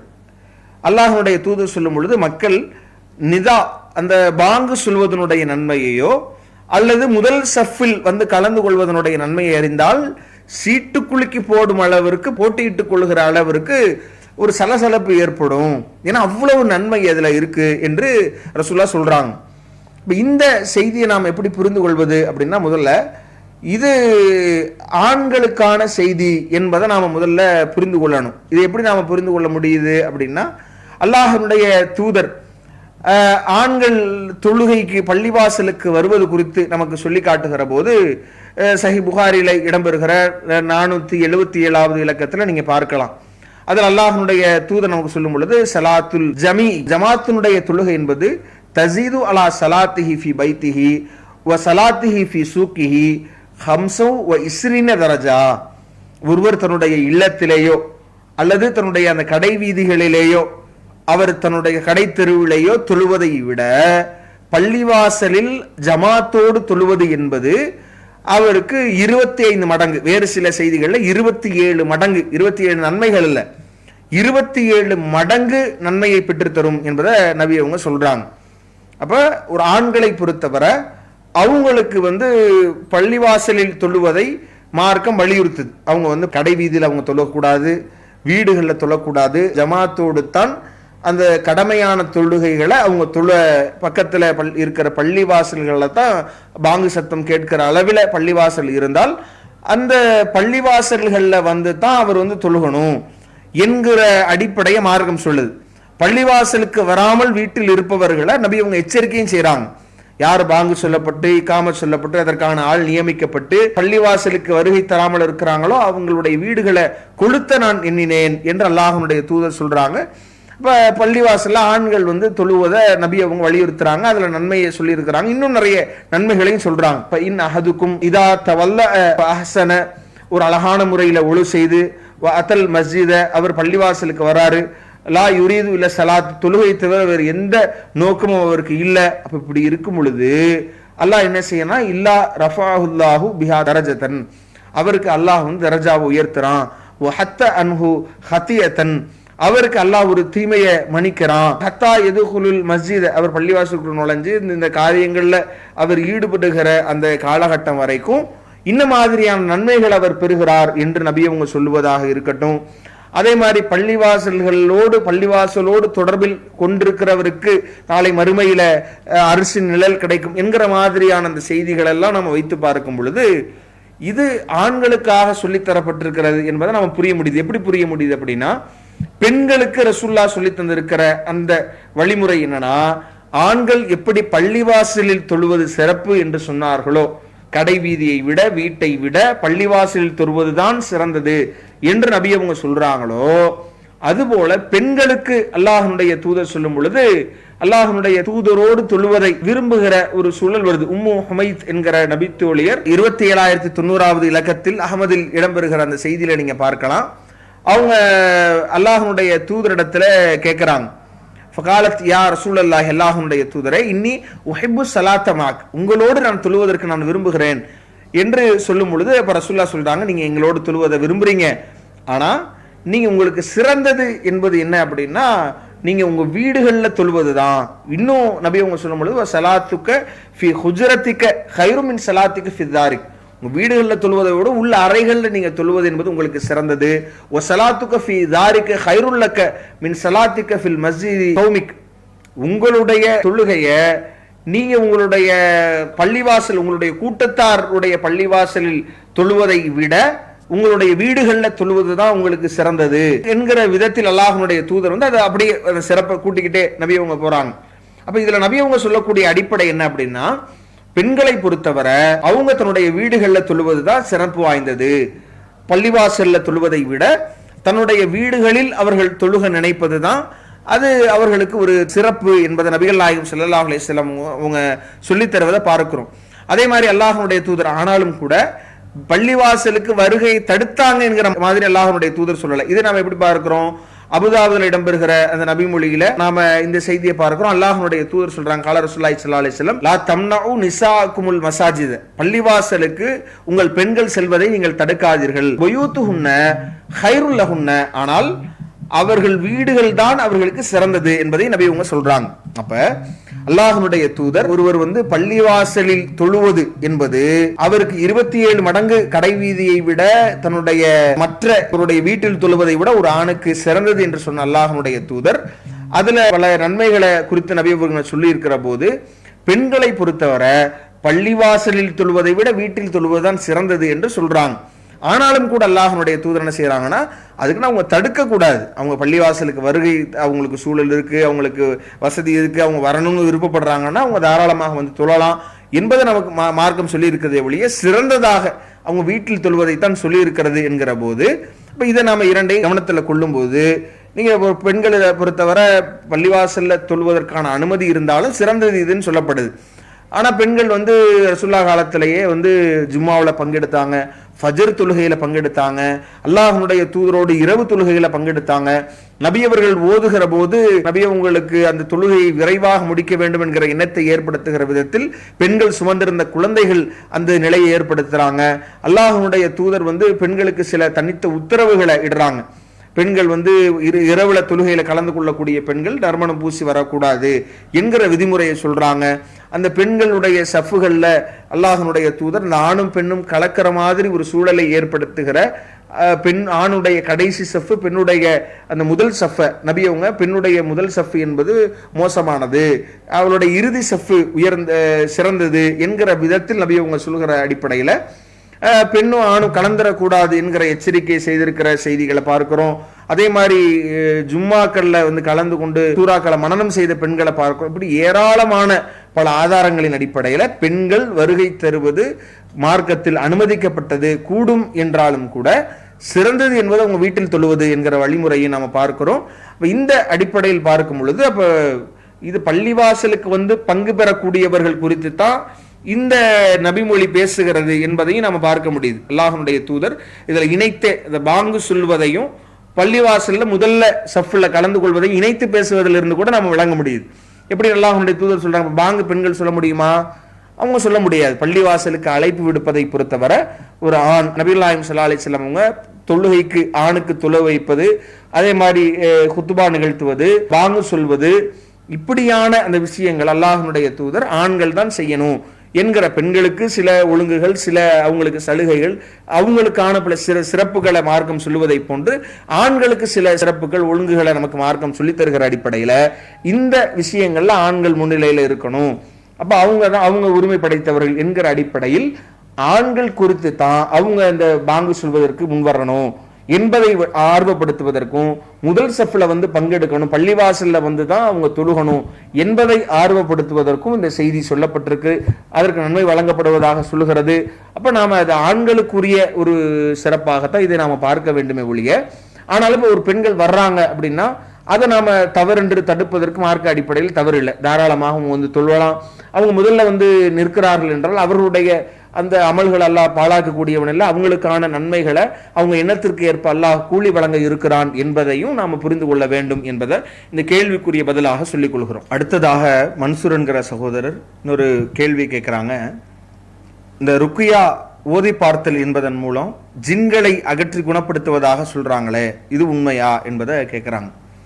முதல்ல ஜின்கள் தொடர்பாக போதிய புரிதல் இல்லாத காரணத்தினால தான் இன்றைக்கு நம்முடைய சமுதாய மக்கள் ஜின்களை வைத்தே ஏமாற்றத்துக்கு உள்ளாகிறாங்க. ஒரு சாரார் ஜின்களை வைத்து கட்டுப்படுத்தி வைத்து கொண்டு அவர்கள் மூலமாக சில நோய்களை குணப்படுத்துவதாக சொல்றாங்க. சிலர் ஜின்னால் பாதிப்புக்குள்ளாகி இருக்கிறாங்க, இவருக்குள் ஜின் புகுந்திருக்கிறது, அதனால் இவரை குணப்படுத்த வேண்டும் என்று இப்படி ஏமாற்றி காசு பார்க்கிற ஒரு சூழலை நாம பார்க்கிறோம். அப்ப இது தவிர்க்கப்பட வேண்டும் என்றால் ஜின் என்போர் யார், அவங்க நம் மீது ஆதிக்கம் செலுத்த முடியுமா, அல்லது அவர்கள் மீது நாம் ஆதிக்கம் செலுத்த முடியுமா, அவர்கள் ஆற்றல்கள் என்ன, அவர்களுக்கும் நமக்குமான தொடர்பு என்ன என்கிற விஷயங்களை தெரிந்தாலே நாம இதனுடைய உண்மை நிலையை கண்டறிந்து கொள்ளலாம். அதுல முதலாவது விஷயம் என்னன்னா, ஜின்கள் என்கிற படைப்பினம் மனித இனத்தை போன்று பகுத்தறிவு உள்ளவர்கள். பகுத்தறிவு இல்லாத ஒரு மனிதன் ஒரு ஆட்டை கட்டுப்படுத்துறான், ஒரு மாட்டை தனக்கு பழக்கப்படுத்திக் கொள்கிறான் என்பது வேற, தன்னை அதற்கு தான் சொல்வதை கேட்டு கட்டுப்படுத்துகிறான் என்பது வேற. பகுத்தறிவு உள்ள ஒரு ஜின்னை அதுவும் அது எப்படியான பலம் வாய்ந்தது என்றெல்லாம் திருமறை குர்ஆன் சொல்லுது நம்ம பார்க்கிறோம். அதுல அது பகுத்தறிவு உள்ளது என்கிற போது அதை எப்படி கட்டுப்படுத்த முடியும் என்கிற நிலையை நாம யோசிக்கணும். அல்லாஹ் திருமறை குர்ஆன்ல 51வது அத்தியாயத்தில் 56வது வசனத்துல சொல்றான், ஒமா ஹலக்கத்துல் ஜின்ன வல் இன்ஸ இல்லா லியஅபுதூன். எப்படி மனித இனத்தை அல்லாஹ்வை வணங்குவதற்காக இறைவன் படைத்தானோ, ஜின் இனத்தையும் அதற்காகவே அல்லாஹ் படைத்ததாக சொல்லி காட்டுறான். அப்ப அவர்களுக்கும் அறிவு, சிந்தனை இதெல்லாம் இருக்கிற வகையில இறைவனை அவர்கள் வணங்க வேண்டும், வணங்கி வழிபட வேண்டும், இல்லை என்றால் அவங்களுக்கு நரகம் கொடுக்கப்படும் என்கிற விஷயத்தை மார்க்கம் பல இடங்கள்ல சொல்லி காட்டுது. அல்லாஹ்வுடைய தூதரிடத்தை சொல்லும் பொழுதும் கூட அல்லாஹ்வுடைய தூதர் குர்ஆனை ஓதுகிற போது அதை செவியேற்று அவர்கள் இன்ன பிறருக்கு இந்த ஜின்கள் அச்சமூட்டி எச்சரிக்கை செய்தார்கள் என்கிற வசனங்களை திருமறை குர்ஆன்ல நம்ம பார்க்கிறோம். அதே மாதிரி ஜின்களும் தவறு செய்யக்கூடியவர்கள் நரகத்திற்கு செல்வார்கள் என்கிற விஷயங்களை எல்லாம் நாம திருமறை குர்ஆன்ல நாம பார்க்க முடிகிறது. அப்ப இப்படியான சிந்தனைக்கு உள்ளானவர்கள், சிந்திக்கக்கூடிய தன்மை படைத்த ஒரு படைப்பினம் என்பதை நாம தெரிகிறோம். இரண்டாவது, மனிதரை போன்று சிந்திக்கக்கூடியவர்கள் என்பதை தாண்டி மனிதனை தாண்டிய ஆற்றல் மிக்கவர்கள் என்பதையும் நாம குர்ஆனுடைய வசனங்கள் மூலமாக நாம தெரிந்து கொள்கிறோம். இதை எப்படி நாம பார்க்க முடியுது அப்படின்னா, 27வது அத்தியாயத்தினுடைய 38வது வசனத்திலிருந்து அந்த ஜின்னுடைய அந்த ஆற்றல்கள் தொடர்பாக நாம பார்க்கிறோம்.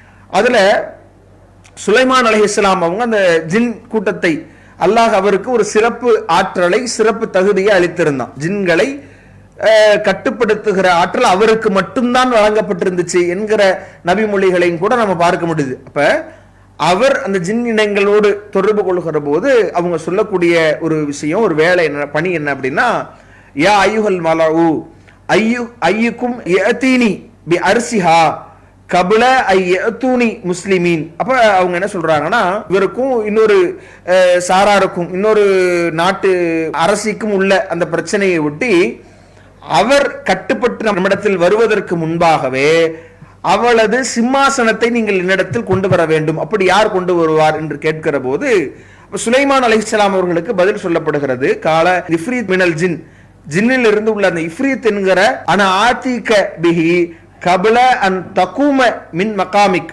உங்களுடைய இடத்திலிருந்து நீங்கள் எழுவதற்கு முன்னால் நான் அதை கொண்டு வந்து விடுவேன் என்று அவர் சொல்றார். சொன்னதோடு அடுத்து மற்றொரு ஜின் சொல்லக்கூடிய வார்த்தை என்னன்னா, நீங்க அன் தரது இலைக்க தர்ஃபுக், உங்களுடைய அந்த பார்வை கண்மூடி திறப்பதற்குள்ளாக நான் கொண்டு வந்து விடுவேன் என்று அந்த ஜின்னுடைய பதிலை நாம் பார்க்க முடியுது.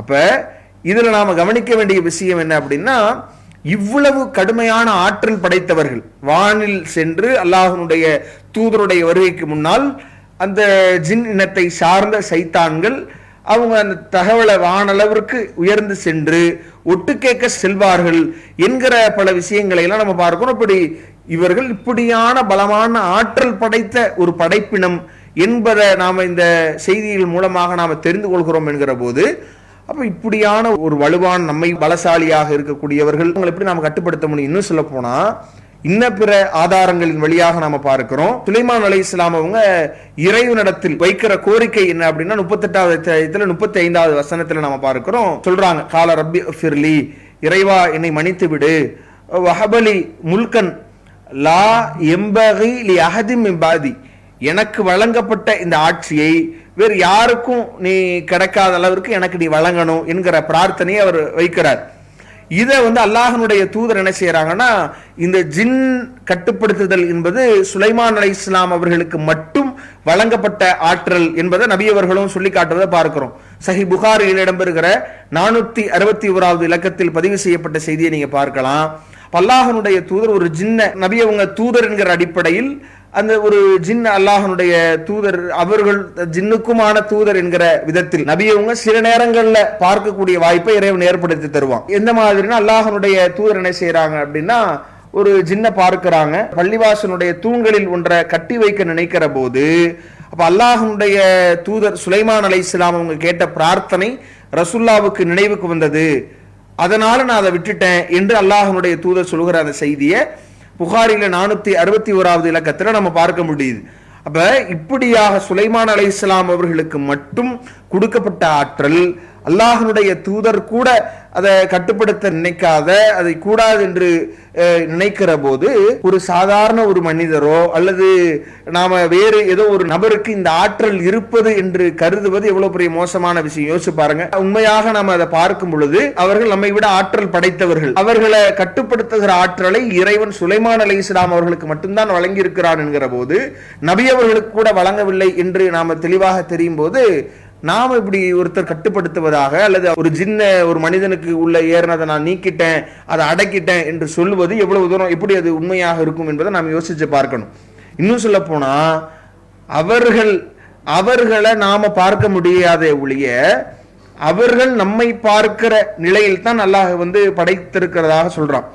எப்படி அல்லாஹ் சொல்றான்? சூரா 7வது அத்தியாயத்தினுடைய 27வது வசனத்தில் நீங்க பார்க்கலாம். இன்னஹு யராக்கும் ஹுவ கபீலுஹு மின் ஹைசுலா தரவுனஹும், நீங்கள் அவர்களை காணாத வகையில அவனும் அவனுடைய கூட்டத்தாரும் உங்களை பார்த்து கொண்டிருக்கிறார்கள் என்று ஜின் இனத்தை சார்ந்த சைத்தான் தொடர்பாக இறைவன் சொல்றான் அப்படின்னா, இப்லீஸ் தொடர்பாக சொல்றான் அப்படின்னா, அப்ப நாம அவர்களை பார்க்க முடியாது என்கிற பலவீனம் இருக்கிறதே ஒழிய நமக்கு அவங்க நம்மளை பார்க்கலாம் என்கிற ஒரு சூழலும் இருக்குது.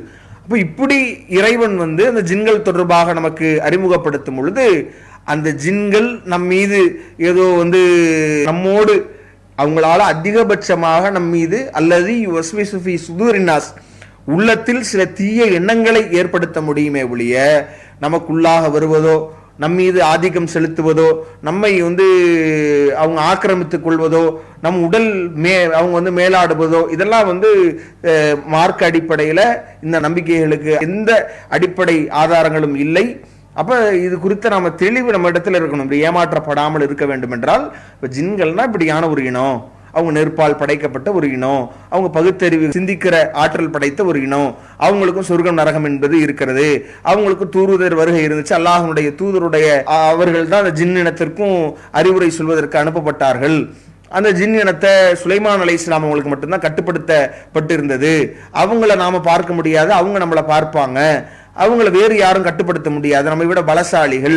அப்ப இந்த விஷயங்களோடு நாம் அணுகுகிற போது இப்ப இப்படியான இந்த ஜின்னினத்தை குறித்து இந்த போதிய சரியான புரிதல் நமக்கு இருந்து விட்டது என்று சொன்னாலே அப்ப இப்படி இதை வைத்து காசு பார்க்கக்கூடிய இவர்கள் இது மாதிரியான நிலைகள்ல இருந்து நாம தப்பித்துக் கொள்ளலாம். இப்ப மார்க்க அடிப்படையில மார்க்கம் சொல்லியிருக்கிற ஓதி பார்த்தல் மூலமாக கூட நாம மார்க்கம் சொல்லுகிற ஏதாவது நமக்கு உள்ள நோவோ நமக்கு இருக்கிற நோயோ நமக்கு இருக்கிற உடல் வலியோ இதை நாம போக்கிக் கொள்வதற்கு இறைவனிடத்தில் பிரார்த்தனை செய்கிற விதத்தில் நபி அவர்கள் சொல்லி தந்திருக்கிறாங்க.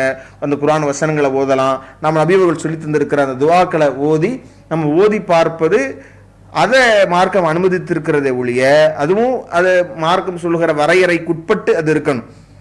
ஒரு நபர் மீது நம்பிக்கை கொள்வதோ அல்லது வேறு மாதிரியான இணைவிப்பு காரியங்கள் அது புகழ்த்துவதோ இல்லாம மார்க்கம் காட்டி தந்திருக்கிற அடிப்படையில தனக்கே அந்த குர்ஆன் வசனங்கள் தெரிந்த அல்ஹம்து சூராவையோ அந்த சூரா இஹ்லாஸையோ சூரத்துல் ஃபலக் சூரத்துல் நாஸ் என்கிற அத்தியாயங்களையோ நபியவர்கள் சொல்லி தந்த சில ஹதீஸுகள் இடம்பெற்றிருக்கிற நபியவர்கள் ஓதி பார்ப்பதற்காக சொல்லி தந்திருக்கிற பிரார்த்தனைகளையோ ஓதி பார்க்கலாமே ஒழிய அது இந்த மாதிரியான நோய்களை குணப்படுத்துவதற்கு ஏதுவாக அமையும். நாம் அதை மட்டும் அல்லாம மார்க்கம் வலியுறுத்தி இருக்கிற மருத்துவத்தையும் பார்க்க வேண்டுமே ஒழிய ஜின்கள் நம் மீது பூந்து விட்டதாக நினைப்பதையோ அது ஒரு தெளிவான மூட நம்பிக்கை, இஸ்லாத்திற்கு எதிரான நம்பிக்கை என்பதை தெரியணும். அதே மாதிரி ஜின்னை தான் கட்டுப்படுத்தி வைத்து அதன் மூலமாக ஒருவரை குணப்படுத்துவதாக கருதி வருவதோ இது மாதிரியான நம்பிக்கை மார்க்கத்திற்கு எதிரானது. மார்க்கம் இதை அறவே அனுமதிக்கவில்லை. இது இந்த மூட நம்பிக்கைகளிலிருந்து நாம தெளிவாக வெளியே வர வேண்டும் என்பதை இந்த கேள்விக்குரிய பதிலாக சொல்லிக் கொள்கிறோம். வாஹிர் தஅவானா அல்ஹம்துலில்லாஹி ரப்பில் ஆலமீன். அஸ்ஸலாமு அலைக்கும் வரஹ்மத்துல்லாஹி வபரகாத்துஹு. இஸ்லாம் மற்றும் சமுதாய செய்திகளை அறிந்து கொள்ள தமிழ்நாடு தௌஹீத் ஜமாஅத் யூடியூப் பக்கத்தை உடனடியாக சப்ஸ்கிரைப் செய்து கொள்ளுங்கள். மேலும் பெல் பட்டனையும் கிளிக் செய்து கொள்ளுங்கள்.